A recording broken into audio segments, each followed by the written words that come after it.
Hello, I'm Bakhtar Sanowan. Welcome to Africa News. Let's see your headlines.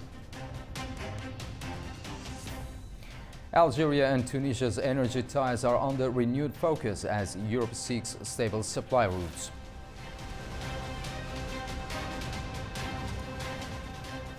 Search for 2 U.S. missing soldiers is underway off Morocco's southern coast.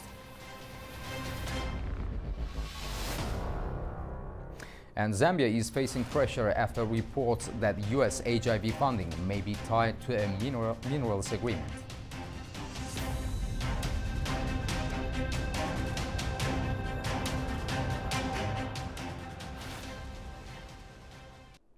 Algeria and Tunisia's energy ties are not just about gas. They are about geography, dependence, and regional weight.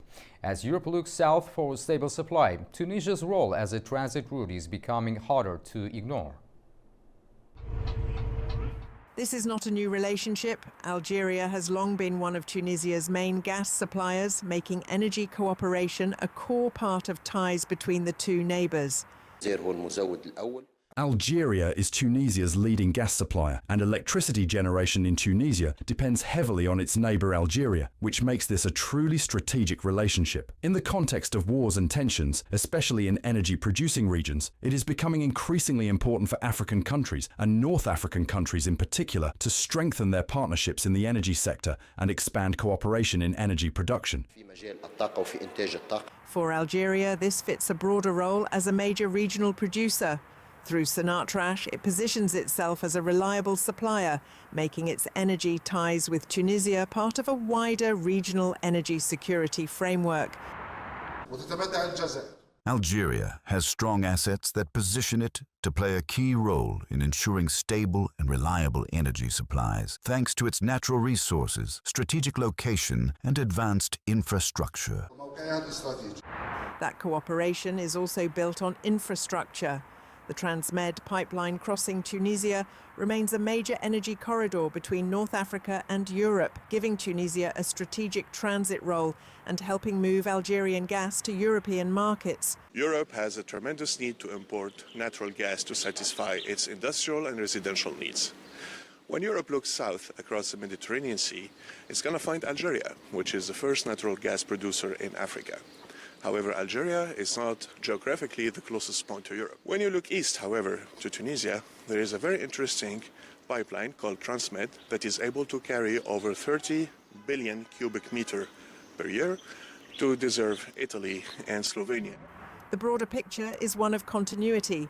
Algeria supplies gas, Tunisia remains both a market and a transit route, and the partnership rests on geography, infrastructure, and mutual need. Search operations are continuing off Morocco's southern coast after 2 American troops went missing during a major military exercise. Moroccan and U.S. forces are using air, sea, and ground teams in the effort to find them. Video released by the Moroccan Royal Armed Forces shows ongoing search operations at Cape Draa in southern Morocco for 2 missing U.S. service members. The troops were reported missing on Sunday while taking part in the African Lion military exercises near the city of Tantan. US, Moroccan and other partner forces have launched coordinated rescue efforts using ground, air and maritime assets near the Cape Draa training site. Morocco's army says the service members went missing near a cliff. Reuters verified the location of the video using satellite imagery, although the exact filming date could not be independently confirmed. African Lion is the largest annual military exercise organized by US Africa Command, bringing together American forces, NATO allies, and African partner nations. Sudan's manufacturing sector is showing early signs of recovery in parts of Khartoum after years of conflict. However, factories continue to face major challenges in rebuilding production. Atef Abdel Kader at his steel factory in Khartoum, refurbished after years of war, brought manufacturing to almost a complete standstill in Sudan. The factory resumed operations a week ago with an initial production capacity of 7,000 tons per month, with plans to increase it to 12,000 tons. We completely renovated the machinery, and thanks to God, we have returned better than we were before the war. And we have increased production capacity by 40%. Kader, who is also a member of the Federation of Chambers of Industry, estimates that only 10% factories have resumed activity. He says the slow return of factories to production is a worrying indicator despite the presence of resilience within the sector. I send a message to all businessmen. My brothers, come and reopen your factories and endure the hardships. The country is promising, the markets are open, and Sudan needs factories now. Data from the Ministry of Industry indicates that about 1,800 facilities were damaged, including 650 factories that were completely destroyed in the conflict. The war's impact on the industry sector was immense due to fires, shelling and widespread looting that damaged production lines and machinery in factories. The Federation of Chambers of Industry estimates the sector's losses at between $50 and $58 billion. Factories face a number of challenges in rebuilding, including extensive damage to equipment, difficulties in importing parts, as well as high fees of storage at ports and scarcity of raw materials. While industrial activity in 2026 has shown signs of recovery, the sector's ability to do so remains heavily dependent on major reconstruction efforts and ultimately the restoration of peace. Zambia is facing growing pressure after the United States reportedly linked future HIV health funding to a controversial minerals agreement. The proposed deal, which includes access to critical minerals and health data, has triggered political and public concern in Zambia. Zambia has made significant progress in the fight against HIV since the devastating peak of the 1990s. Treatment access has expanded and new infections have declined. However, US funding cuts, which began in 2025, have raised fears that the hard-won progress could be reversed. So the greatest fear is we do not want to see ourselves getting back to where we started from. For me, my fear is, will I be able to make sure that I continue with my treatment? The funding reductions have already had negative effects. We were conducting some community-led monitoring program in Northern Province. So when that donor cut came, we had to lose these CBVs who are collecting this data.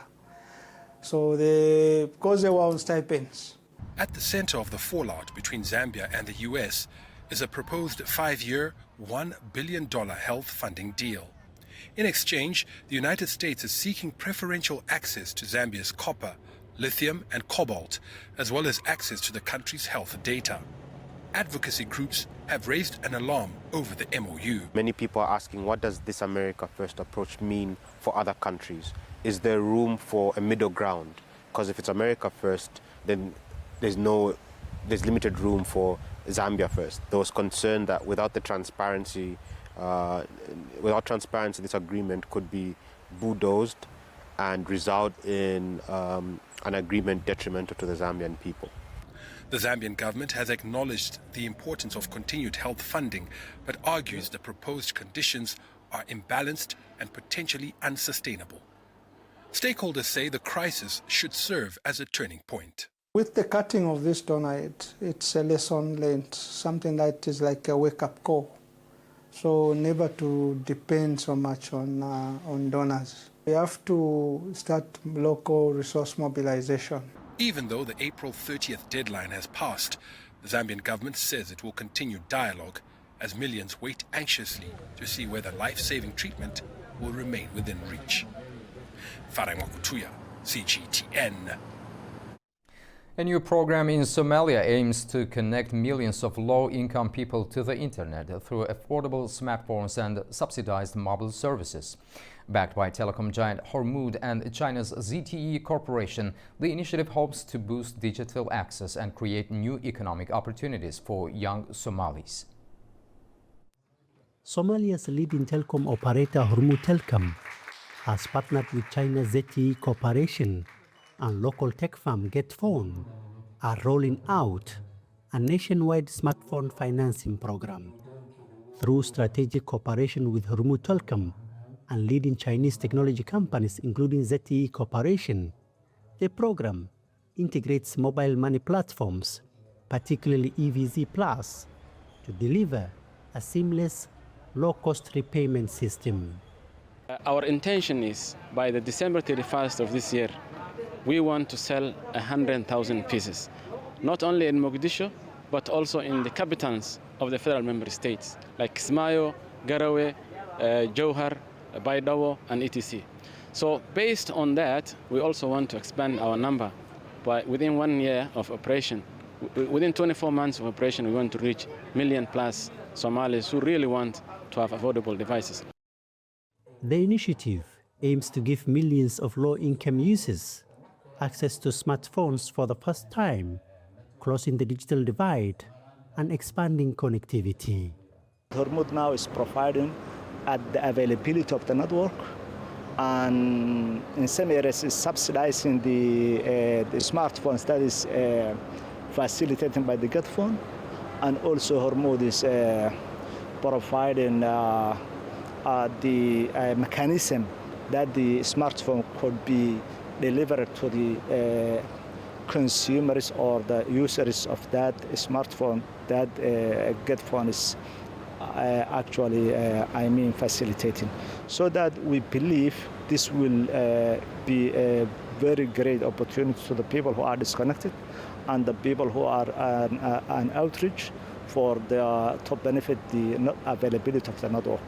ZTE Corporation will supply the smartphones and supporting technology as it looks to expand its footprint in the Somali market. Actually, we provide the solutions end-to-end. It's not only phones.